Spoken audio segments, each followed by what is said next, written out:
Of KTIV News 4. I didn't go to the grocery store because it was painful. Tonight, we're taking a closer look at the medical and surgical options available for weight loss and the not-so-obvious challenges that can come with those options. We want to make sure that a patient is not only physically healthy and ready to go through the surgery, but that they're also mentally ready. From the patients who underwent weight loss surgery to a surgeon performing the procedures and the nurses and clinicians who offer support and guidance. We have our panel of experts from CNOS here live to answer all your questions.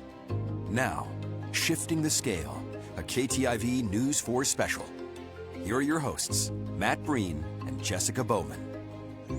Good evening, everyone. Thanks for joining us tonight for the special presentation, Shifting the Scale. That's right. And over the next half hour, we'll explore the issue of weight loss surgery, including how to determine if you're a candidate for it, possible non-surgical alternatives, and both the surgery and recovery process. We are joined in-house by a panel of experts from CNOS. Dr. Jim Hegvik, a general surgeon who specializes in weight loss surgery, and the members of his team, Brenda von Skoik, a physician assistant, Megan Cleveland, a registered dietitian, and Angela Swartus, a registered nurse at CNOS. And on top of all our questions, we're answering your questions as well tonight throughout the entire show and continuing afterwards on our News 4 Now streaming app. All you have to do is send them to us right now via social media, and we'll try and get you an answer.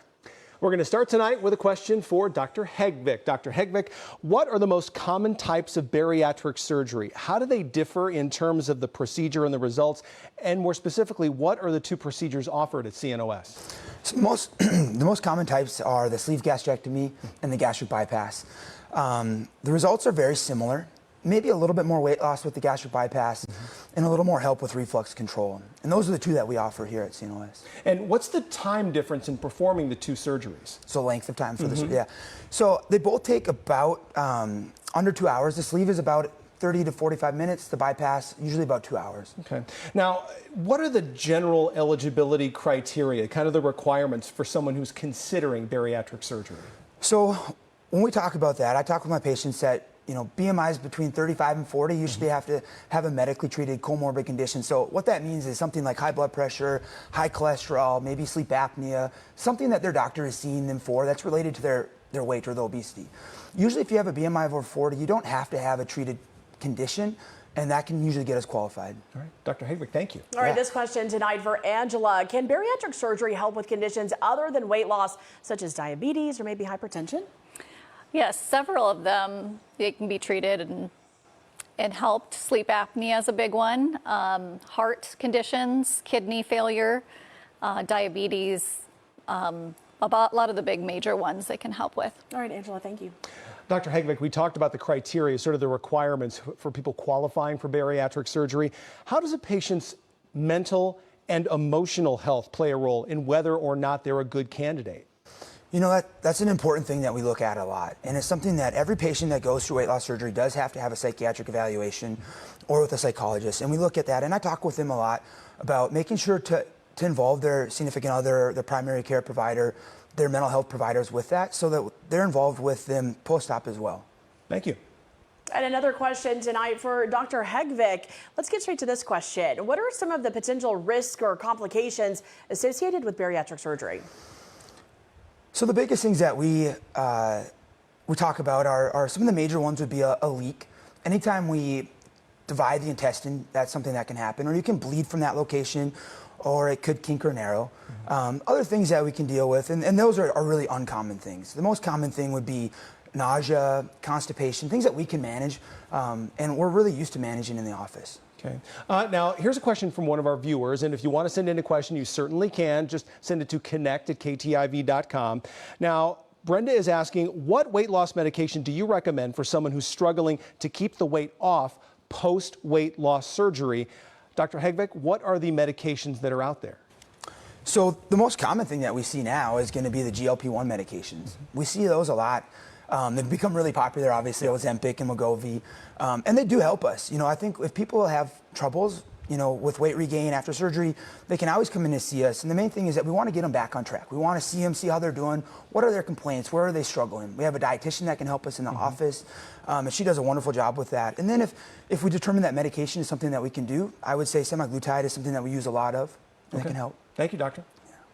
And if you have a question for our panel, all you have to do is send it on over right now to connect@ktiv.com, and we'll try and get you an answer before the end of the show. Time to take a break, but we have lots more from our panel coming up. That's right. In the next segment, we're going to look at alternatives to surgery and the process itself. Shifting the Scale returns in 1 minute.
Bariatric surgery isn't the only option to lose weight, with a lot of medications for that purpose recently hitting the market. And I want to ask Brenda this question: what determines if someone is eligible to get injections to help lose weight?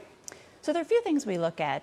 The first question we ask is if they're diabetic. Now, the GLP-1s are obviously used to treat diabetes, but we don't manage that in our office. So for us, it would be if you're diabetic, we would say we'd refer you back to your primary care provider.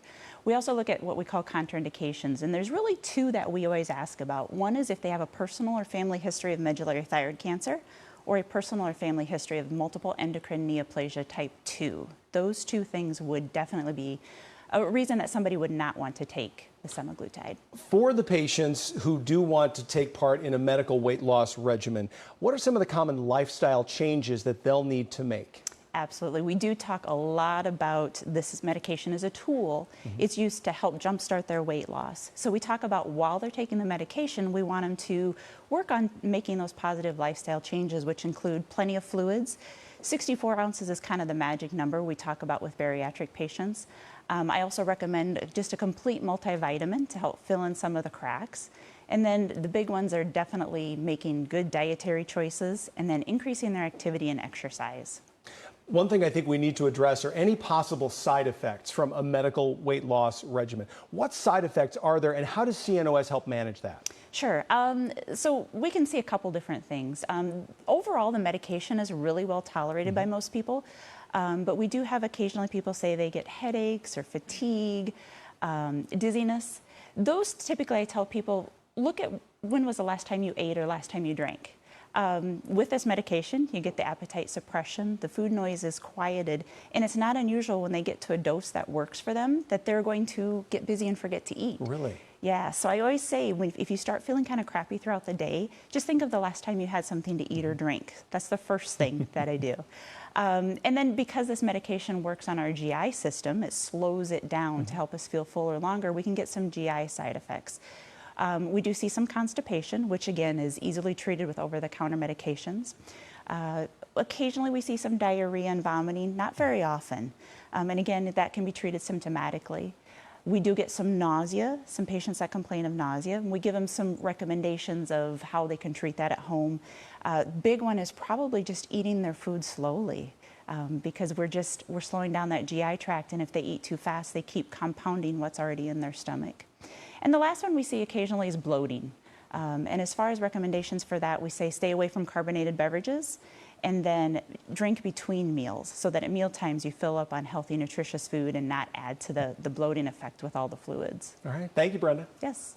All right, a common phrase, of course, preparation is key, right? Well, this question is for Megan. What type of preparation is needed before undergoing bariatric surgery, both physically and mentally, Megan? Yeah, so as Brenda was saying with the GLP-1 or semaglutide, weight loss surgery is also just a tool. So when we are working with patients to get ready for the surgery itself, there's a variety of things that we're trying to prepare them for. I'll start with the mental side of things. So mentally, as Dr. Hegvik mentioned, we are having the patients undergo a psychological evaluation to not only make sure that they are ready to make this decision to have surgery, but also that they're prepared for the stressors that are going to come.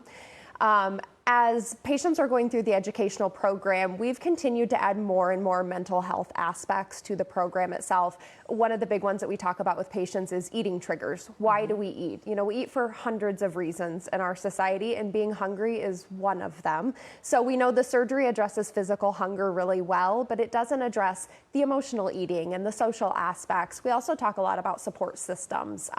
We hope that all patients have a really good support system as they're going through the process. And, you know, if not, we want to be able to give them as many resources as possible, because this is a life-changing event and support is everything for that. Physically, there are just as many changes that we are preparing the patients for. And I think a lot of people think they're coming to meet with a dietitian so that I can tell them how to eat. And although we do go through that, it's more of physically, how are they going to eat? This surgery definitely changes some of the dynamics in how the digestive system works. So we are looking at more of eating techniques, as Brenda mentioned, eating slowly, chewing thoroughly, not drinking with meals. These are just some of the things as patients are going through the classes, we are having them week by week really dive into not only why these lifestyle changes are important, but how they're going to do them, how they're going to pull them off on a logistical basis. Okay, and while we talk about lifestyle, are there specific lifestyle changes or diets that a patient really should follow leading up to surgery?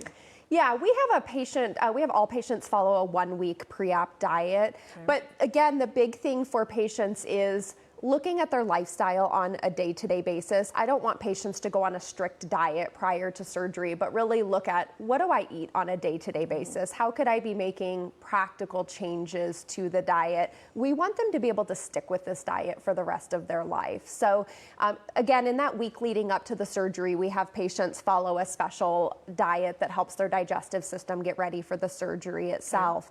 But in the classes and in leading up to the surgery, we're really just focusing more on healthy lifestyle, making sure they're consuming adequate protein, knowing good beverages that they can drink to keep them hydrated, and really starting at the meal planning, grocery shopping processes so that they already have their day-to-days and household set up for what's coming with the surgery. Because again, it's a lifestyle change, not a quick fix. Absolutely. So, all right, preparation is key. Yep. Thanks, Megan. Yep. Another question for Dr. Hegvik. We touched earlier on about how long the 2 different surgeries that you perform take. What can a patient expect during surgery? How is the surgery done? I know you get a little high-tech help here. Yeah, so I do both of these minimally invasively. The sleeve gastrectomy typically is done laparoscopically. We do our gastric bypass robotically, and mostly the reason for that is the ability to sew inside the abdomen is so much nicer with the robot, but both are really are nice operations that we can do with little incisions. That's the main thing. What blows me away is that there's so many little, you call them wristed instruments on the robot, the Da Vinci, where it actually can do that sewing. Yeah. Yeah, and it's a fun part for me as a surgeon to get to be able to do that and use that technology, and it's made that operation a really a nice, enjoyable one. I know you joked, you know, people have asked you, what do you do during the surgery? Oh, you go have a cup of coffee, which is not true. He's actually in the surgical suite. You're just a couple of feet away. Yeah, we get to sit over there, and the ergonomics are really nice. We're like you said, just a couple feet away from the patient, but. Yeah, it's really nice technology. So here's a 2-parter for you. Where are these surgeries typically performed, and how long do patients usually stay in the hospital after surgery? So we do our weight loss surgery at the Dunes Surgical Hospital, which is in Dakota Dunes, right next to Sioux City. And our sleeve gastrectomy is actually, for the last about 1.5 to 2 years, have gotten to go home that day. There's a couple criteria that we use. We want them to be under the age of 65 and a little bit smaller BMI. They get to go home that day, which is really nice. And my gastric bypasses, I usually keep in the hospital 1 night. Okay. But of course, if there's anything that we need to do, we can keep them overnight longer if we need to. Very good. Thank you, doctor. All right, we're going to continue our coverage with lifestyle. This is the big topic. We have a question coming in tonight from a viewer. This is for Megan. Can you tell us about the best lifestyle changes to help us be successful in losing weight and then keep it off? Even after surgery, how do you stop your bad habits and keep all that weight off? Oh, such a good question. So I think the big one at the end of the day is patients really being practical. You know, in our diet society today, diets don't typically work well for the long haul. And it's because a lot of diets are really based on very restrictive eating. So again, when we're working with patients, we're really looking at what are you doing from a day-to-day basis instead of wiping the slate clean and starting from scratch. If we can get them to make more manageable changes on their own, we just see longer term success. And it doesn't seem as daunting, right? If you're starting a diet, I'm kind of telling you all the things you need to change overnight. So we really like to work at more of a long-term approach. And I always tell patients, if we can prioritize our nutrition and focus on moderation and not be so restrictive, it's just a happier way to live. Yeah. You know, nobody wants to eat a restrictive, boring diet for the rest of their life. So I can't think of any food after weight loss surgery that I would tell a patient they can't eat. I don't want them to eat cake every day, but if they're at a birthday party, I expect them to have a little slice of cake with their family. So focusing on that, I think, not only makes the patient mentally happier, but it's just more realistic to stick with. I don't want to eat lettuce every single day, Megan. No, me neither. All right, great response. And all of you, we want you to weigh in. We want to hear your questions. So if you have a question for our panel tonight, go ahead and send it on over to connect@ktiv.com. We'll try and get you an answer before the end of the show. Time now to take another break, but of course, more from the panel coming up. In the next segment, we're going to look at the recovery process from surgery and post-operative care. Shifting the Scale returns in 60 seconds.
And welcome back to Shifting the Scale. We're now focusing on what happens after surgery. We're going to start with a question tonight for Angela to answer. How do you manage post-surgical pain and discomfort? Patients typically go home with like a tramadol, something for pain to go home with if needed. But typically within a day or two, they're transferring over to just Tylenol. Oh, wow. We don't use any ibuprofen products or anything, but usually they'll just need that tramadol just for a few days and just kind of for breakthrough pain. But typically patients do really, really well. That's good news. Yes, All right, they do really well. Angela. Brenda, here's a series of questions for you. We'll start with this. What's the recovery timeline like? When can patients start moving? When can they start exercising again? It's a very fluid timeline. It's just like the weight loss is an individual journey, so is the recovery. Most people by that 2-week appointment, though, they're feeling pretty good. They've gotten back to some of their normal activities of daily living. A lot of people have gone back to work. It depends a lot on what your work per se is. If you do a very physically demanding job, it's probably going to take a little bit longer before you're back with no restrictions.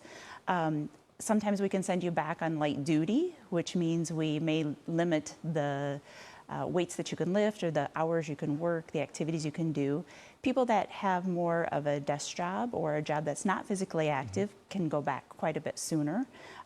We use the adage of let pain be your guide. So if you're not having pain doing it, you're free to do it. The one thing we do probably restrict more, though, is just kind of the watching the lifting heavy objects and things like that. So let pain be your guide, let Zoom be your friend. Yes. Just zoom in if you can to work. So you answered the next question that I had, so I'm going to move on to this next one. What advice do you have for patients about the exercise after surgery? I don't think anyone's going to do CrossFit after 2 weeks, but how do you suggest that they start? Typically, we always want them to start light and low, whether it's activity around the house or in the gym, the exercise portion of it. Just be smart about it. We want them to try something. If it goes well, they can progress to a little bit more activity, a little bit longer duration. And obviously there's some activities are easier than others. Things around the house is a great way to start. Doing some laundry, doing some dishes. and then starting their exercise program. Once they've had a chance to really physically heal, we kind of cut them loose and let them start whatever activity that they want to do. All right. Thank you, Brenda. Yeah, so as we talk about this post-operative care, how a patient's response is followed in the long term, the first question is going to be for Angela tonight. So what are the most common challenges patients face in the weeks and months following surgery? So we follow them pretty closely after surgery, and we kind of will go through what to kind of expect. After that 2 week, we don't see them again for till the 1 month. So they'll go home and kind of have to really work on like the tools that Megan gives them in class. Work on those sips of water, getting that fluid in, trying to prevent like constipation, increasing their exercise. So sometimes they'll go back a step before they'll go forward, but typically just helping them with their pain, watch that diet, and just kind of follow up with them, make sure everything's moving forward. And when you talk about follow-up, how important is the follow-up procedure for the 2 week? And then you said, what was it, 6 months? Or so we'll see them again about the 6 week. Okay. And then we see them about 3 months and then 6 months. We always see them sooner if needed, but patients do pretty well with those short follow-ups. And we always touch base with them and can call and go through the diet, and they have a nice little notebook. They can go through any of that information, and it's important for them to follow up with us just so they kind of stay on track, and it keeps them pretty accountable for. I was going to say, so that follow-up is critical for them to come back. Yeah, so we definitely ask those questions every time they come in. Are you getting your water, those 60 ounces? Are you getting your protein intake? Are you following your vitamin regimen? And it does kind of just keep them accountable. Okay, so when we talk about portion sizes, we're going to ask Megan tonight, what should patients really know about portion sizes and those eating habits after surgery? Yeah, so we know this surgery significantly reduces the size of the stomach. So we're taking these stomach pouches from the size of a football down to the size of a golf ball or small banana. So portion sizes are very significantly reduced. Patients start out eating about 2 ounces a meal, which is a quarter cup. Oh, so wow. Very small portion sizes. And we want them eating 3 times a day with 1 planned snack. So we really focus on maximizing the amount of nutrition that they can get in every meal. So they really have to prioritize things like protein in the early stages. What a lot of people don't realize is when Dr. Hegvik creates the stomach pouch, he creates it very small, knowing that as the patient uses their stomach pouch throughout the first year, it is going to increase in size a little bit. So this question of can your stomach pouch stretch? Yes, but we wanted it to. You know, he created it so that it would. And so over the first year, the patient's portion sizes are slowly, steadily increasing. When they're about a year out from surgery and then for the rest of their life, patients are eating about 8 to 12 ounces. So about a cup to a cup and a half. Each day? At each meal, actually. Oh, so 8 to 12 ounces at each meal. So as their portion sizes increase, one of the things that we focus on then is adding in more variety. So we focus on protein first, but as they're able to eat more, obviously more vegetables and fruits, more grains, because we really want them to have that well-rounded meal. And you had mentioned earlier the support group, Megan. Your team offers a support group for those patients at CNOS. So tell us a little more about who could attend and what topics are discussed. Yeah, I love our support group. It's one of my favorite things that I do at the clinic. So we have a support group that meets the first and third Tuesday of every month, and it's really a great combination of patients who have had surgery, individuals that are maybe thinking about surgery, patients that are going through the educational program. It's this great little wealth of information. And we cover topics, hot topics, you know, in the weight loss surgery world that focus around diet and exercise, mental health, things like that. Patients are picking topics on a quarterly basis. But my favorite part about support group is the fact that these patients are able to sit in a room full of individuals that completely understand what they're going through because they've been through it themselves. So we do a lot of open and, question and discussion type forums, but it's rare that these patients are out in the world surrounded by people who know exactly what they're going through. So can anyone attend? Anyone can attend. We're free and open to the public. We do get patients who had surgery in Sioux Falls or Omaha, Mexico. And not only is it for the patients, but it's for the patients' family members and other supporters, because we also want them to see and experience what they're going through. All right, Megan, thank you. If you've got a question for our panel, there's still time to get it in. Simply send it to connect@ktiv.com. We're going to try to get them all answered by the end of this broadcast and also on the digital side on News 4 Now. It is time to take a break, but there's more coming up. All right, so in the next segment, stay with us. We're going to look at nutrition and exercise following a weight loss surgery. Shifting the scale will return in 1 minute.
And welcome back to Shifting the Scale. Just a few minutes left on air before we flip over to our digital side on News 4 Now. We want to talk about the lifestyle of patients after surgery. That's right. Let's get one last question in for Megan tonight. So we have been talking about nutrition throughout this episode, but how critical is nutrition for long-term success after a bariatric surgery?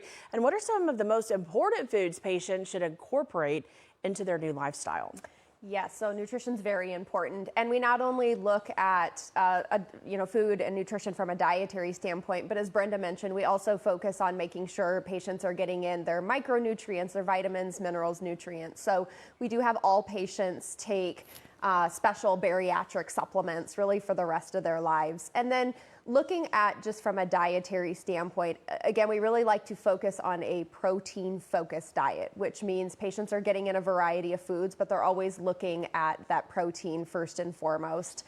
We're basing protein goals really around the patient's weight and stature and activity level. And then from there, we're encouraging them to fit in a wide variety of veggies, fruits, grains, again, focusing on getting the foods that they need, but also foods that they want so that they can, have a tasty diet, but also a really healthy diet. All right, great information. Thank you, Megan.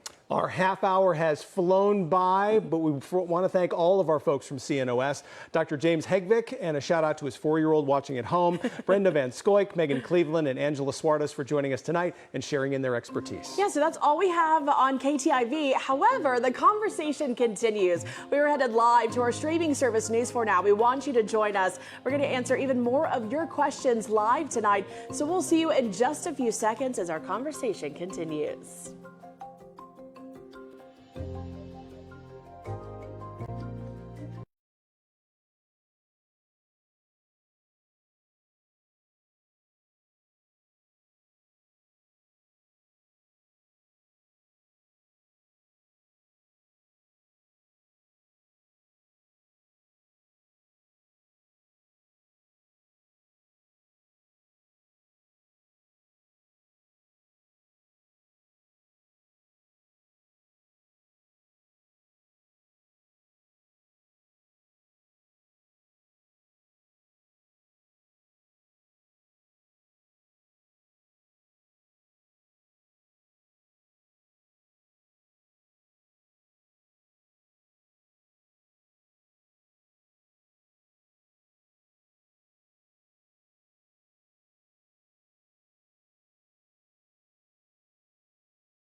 And welcome back to Shifting the Scale. We're on News 4 Now from now until we've answered all of your viewer questions. All right, so let's get to our next question. This question is going to be for Megan tonight. What are some key changes patients need to make in their daily diet after surgery?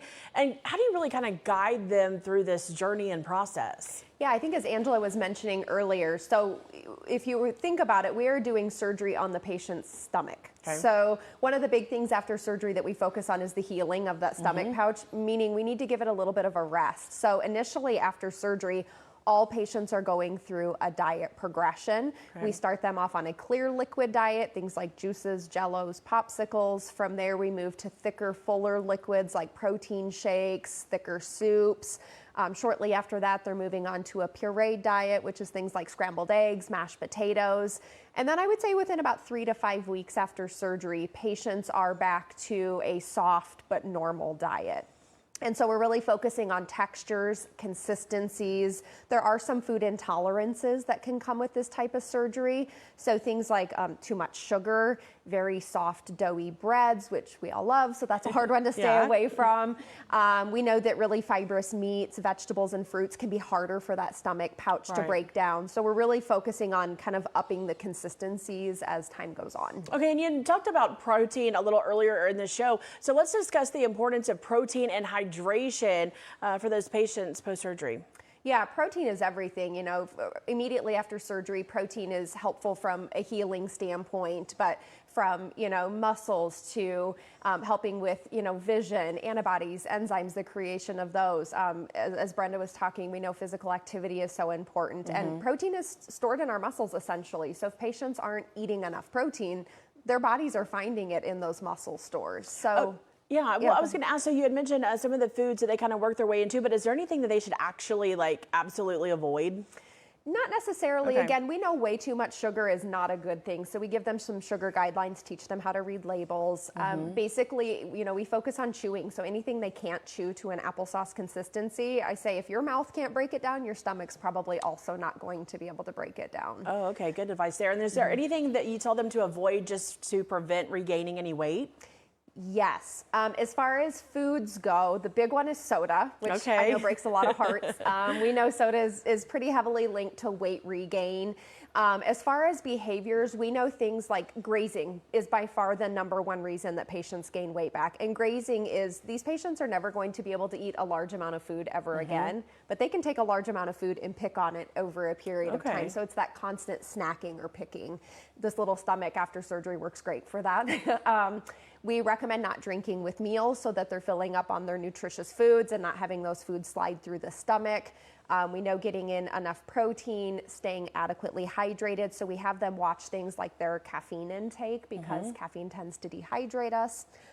Being physically active, taking their vitamins, you know, kind of all those core things. And obviously we're teaching those concepts really early on in the education. And then as Angela was saying, that's why we're following up with them to make sure that they're still practicing. And when you talk about enough protein, how much is enough for one day? Yeah, so we recommend at least 64 grams, which is a lot, you know, especially when these patients are limited in how much they can get in. They're getting a lot of their protein from, you know, animal products, so meat products, dairy products. We do have some nice protein fortified foods on the market, you know, high protein shakes and bars and pastas and things like that we recommend, but it's an effort for sure. Okay, so many of you are weighing in right now on social media, and so we're going to begin with this question from one of our viewers. Abby posted, does weight loss surgery ruin your metabolism down the road? And we're going to throw these questions open up to the entire panel, so whomever can answer, please do. That's a great question, and the answer is no. That's the quick answer, but you know, weight loss surgery is actually considered a metabolic surgery. It's actually something that helps an individual's metabolism, and we're learning so much about metabolism. We used to once think if you struggled with your weight, it had nothing to do with metabolism. Now we know it has everything to do with metabolism, as obesity is a disease. There's a lot of things that filter into this. But what we also know is you can improve your metabolism. Weight loss surgery has been kind of known to help reset some of that, but also just through the healthy lifestyle changes that we're coaching patients through, eating healthy, moving your body, managing stress, getting plenty of sleep, being adequately hydrated. If you're following all of those things, the hopes is that you actually are improving the health of your metabolism long term. I see where the mental aspect really comes in. You have to be prepared and ready to do this. Absolutely. Thank you, Megan. This question came in from Tony. He asks, are these surgeries typically covered by insurance? And that's probably a question a lot of people considering weight loss surgery are asking. Yeah, I would say the majority are. The sleeve gastrectomy and the gastric bypass are well-known operations and are often covered. But that's one of the great things about our program is we have a coordinator that can go through your insurance, look at it with you, and figure out, you know, if it's covered but needs some stipulations, what can we do to help you get through those things? But I think having that coordinator is a really key part of a program. And I know, Megan, you brought this up during our interview that some insurance companies will require a certain amount of education that CNOS would provide. Yes. Before the surgery can happen. Yeah, and that can be as much as 6 months. You know, most insurance companies require a little bit of education, which I don't think we would have it any other way than to educate them anyways. But there are all sorts of guidelines and criteria. And I would add to Dr. Hegvik, if somebody's insurance company doesn't cover weight loss surgery, there are self-pay options. And we feel like we're very competitively priced. And we feel like it's an investment that somebody's making in their health. That would definitely be, we have so many patients say, yes, that was, you know, $10,000 up front, but I'm saving that on medical costs, food costs, and living longer because of it. Yeah, absolutely. All right, so another question from one of our viewers. Chad asked, what about alcohol? Should you or should you not? Who wants to take that one? You know, what I tell my patients in class when we first meet is, I'm not an all or nothing kind of person usually. I think anything within reason. But I would say at least 6 weeks after surgery before you try that. A couple reasons. One is alcohol has a lot of calories. Yeah. And it doesn't fill you up. So you can drink that and it's not going to give you any nutrition. The other thing is you're probably going to feel the effects of it a little bit sooner when you're not have much in your system and you may have dropped your weight. So just being careful, and it's also a diuretic. It makes you go to the bathroom a bunch. So it may dehydrate you when you're already trying to get your fluids in. So again, as long as you can get your fluids in and we get that 6 weeks out, you can try having a beer on the golf course or whatever it may be. But, you know, just be within reason. Next question comes to us from CNOS bariatric nurse Kathy Hart, sending a question in from sunny Florida, I think is where you are. So Kathy, thank you for doing the interviews that we did with you and contributing to this special. How important are bariatric vitamins, and can I substitute with over-the-counter vitamins? The answer is not no. You know, you can substitute over the counter, but I think the thing that we really want patients to remember, bariatric vitamins are created for bariatric patients. So they are just so much more specific to not just the nutrition that a patient would need, but how the vitamins are broken down. In the vitamin world, we have something called bioavailability, and that's really how easy can something be broken down. And what bariatric vitamins have in common is they're really targeted towards the recommended amounts that these patients are needing. They're putting the supplements in a way that is the easiest for the patient to be able to not only break them down, but of course absorb them. And when we look at the cost, I think a lot of people think that bariatric vitamins are going to be more expensive, but they're definitely condensed because these patients can't take a lot of pills. So bariatric vitamins come in very small packages, and so patients are taking less. So what they would take in maybe 3 supplements, 2 or 3 bariatric supplements, they could probably get that over the counter, but they're probably going to take 10 to 12 different supplements. And the supplement aisle is a very confusing place.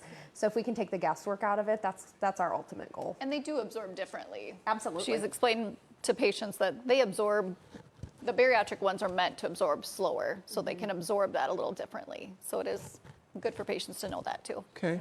More viewers checking in, and you can send your question if you want to connect at KTIV.com. Linda asks this: what nutritional deficits can be complications to bariatric surgery? Do those deficits depend on the type of surgery? You know, what nutritional? Yes, nutritional deficits can certainly be a complication of surgery. If we have, you know, somebody that you just don't take in as much, and there's some really important vitamins, but we check those prior to surgery, and then we follow them afterwards. So if they're low previously, we'll check them at 6 months afterwards, or sooner if we need to. A lot of them are fat soluble, so it takes a little while for them to get out of your system. Some of them are water soluble though, and you can go through those a little bit quicker. So we do start our patients on vitamins at 6 weeks following surgery. But sometimes, we used to try it at 2 weeks, but their stomach just didn't tolerate it very well yet. They can be a little bit tough to get down. So at 6 weeks, we start them. But usually, you know, if there's symptoms that we follow that seem worrisome to me, I'll check their vitamins sooner. Okay. All right. Thanks, doctor. And while we continue our questions that are coming in from viewers tonight, this viewer submitted a question saying, can you do weight surgery on someone who does not meet the BMI requirements? Yeah, I guess I wonder, is if your BMI isn't high enough? Yeah, that's what I'm assuming they're asking, like between the 35 and 30 range. Yeah. You know, we don't commonly do it. It's not a normal thing, but I think it's something that we can certainly have that discussion and see where they've been and where, you know, what they've tried for weight loss. I wouldn't say no, it wouldn't be covered by insurance, but it's something that, you know, I have had discussions about with other surgeons. And on the other end of that scale, as far as weight or BMI, one of the patients that we interviewed, Jennifer Anderson, she had to lose, or she was asked to lose 83 pounds before she could have the surgery. She ended up losing 103, overachiever there. So good on you, Jennifer. But she lost that amount of weight in order to have the surgery. So that can happen as well. Yeah, she did an awesome job. We don't often ask for weight loss. There are some BMIs that we will ask, that we try to get down to a little bit lower, just to make surgery a little safer. Okay. As your BMI gets higher, the liver can get in the way and make surgery a little bit more of a challenge. But typically we don't ask for weight loss, but it just depends on, you know, body habitus, where they're keeping their weight. And sometimes, you know, if their BMI is really high, we'll say, okay, let's try this together. Let's see where we can get to, and then proceed with surgery if we can get them to that healthier spot. Okay. Next question. This is from Mark. Mark says, I've hit a plateau. What can I do to jumpstart my body? I'm currently using a cane. Suggestions? Yes. Nobody likes to hear this, but I'm a big food journal. I always recommend food journaling, and everybody rolls their eyes at me when I recommend food journaling, and it's fine. And I'm not a big believer that you need to food journal everything every day for the rest of your life, but food journaling really helps people be aware, especially when you're on a plateau. And there's usually a reason why somebody's plateaued. So we'll have them food journal. It's interesting because I will typically see patients if they have experienced weight regain or they're on a plateau. I schedule them out at least a week and I say, okay, between now and then I want you to food journal. Usually the patient comes to that appointment, they've already figured it out. They see what they're doing. They're not getting in enough protein. Maybe their exercises become very stagnant. It can be simple things like their medications changed up and they were taking off their water pill, and so they're retaining a little bit of fluid.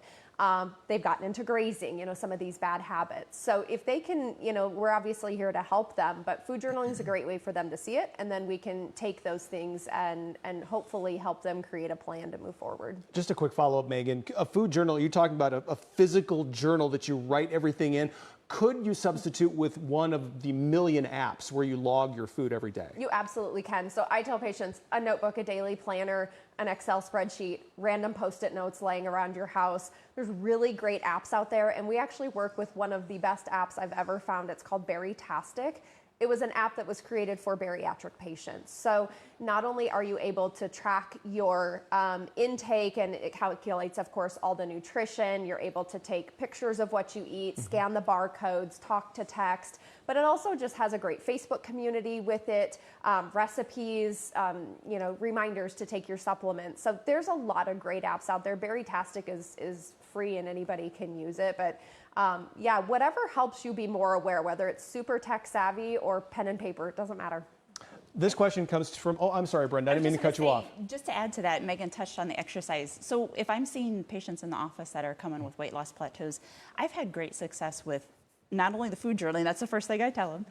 Secondly is to look at their exercise. And just like Megan said, they get stagnant. What people do is they find an exercise they like, and they keep doing it, and it gets a little too easy for them. They haven't thought to push themselves, either increase the intensity or increase the duration. I tell people actually shake it up completely. Look at a totally new activity, because we want to use the whole body, every muscle group involved with it.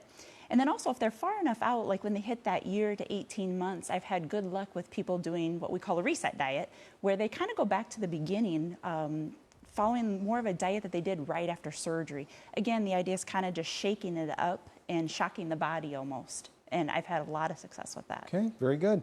The next question comes to us from Elise, and she asks, how many food allergies do people have after surgery, such as dairy intolerance? And we did touch on people can develop sensitivities to food afterwards. Yeah, and we know with gastric bypass, patients can become a little more sensitive to, you know, develop like a lactose intolerance. I wouldn't say that there's any allergies or anything of that nature, but more intolerances. And so when we look at intolerances, lactose is a bit related to gastric bypass, but it's very, very rare and really seems to be temporary as it fades over time.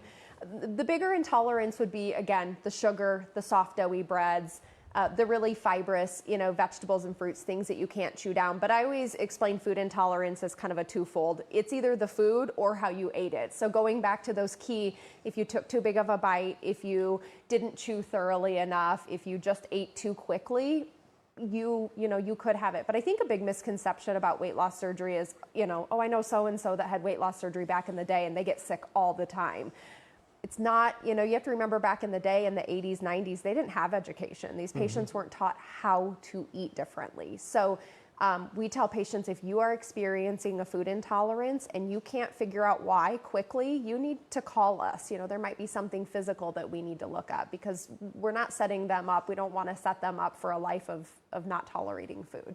And we're getting several questions in tonight via social media. So we want to present this question to one of you this evening. All right, this is from Brittany. She says, I'm a bariatric patient of RNY gastric bypass at 2 years post-op, 175 pounds off and maintaining. It is a tool and lifestyle change long-term for sure. What would you as a medical team give advice to a person really struggling with weight loss and contemplating their options? And what is a good piece of advice for post-op long-term? Kind of a long question there. Who wants to take that one? I can take the first one. I think, people that are contemplating it, I think one of the great things about this is that you come in and have a discussion with us. We have a really great team. I think that's one of the things that we're really proud of is we have a group of people to sit down and talk with you and hopefully break down some of those barriers, the things that you're nervous about. A lot of people spend a lot of time thinking about, should I have surgery? When should I, and we talk about 18 months before they come in and see us. But most of the time after they've been in the office, they're like, gosh, this isn't too bad. And they really start to think, okay, this is something, they get excited about it. And that's one of the fun parts, is start to see that excitement in them, start to see that change that can happen. All right. And Brittany has another question. We're going to pop that on the screen for you tonight via social media. Suggestions to people either thinking about surgery or have had bariatric surgery. Are there places for support? A lot of people think of these surgeries as an easy way out. She says, definitely is not. It's a tool, takes hard work. What support is there for people out there? And you had mentioned the support group. Is there anything else besides that support group that you talked about earlier?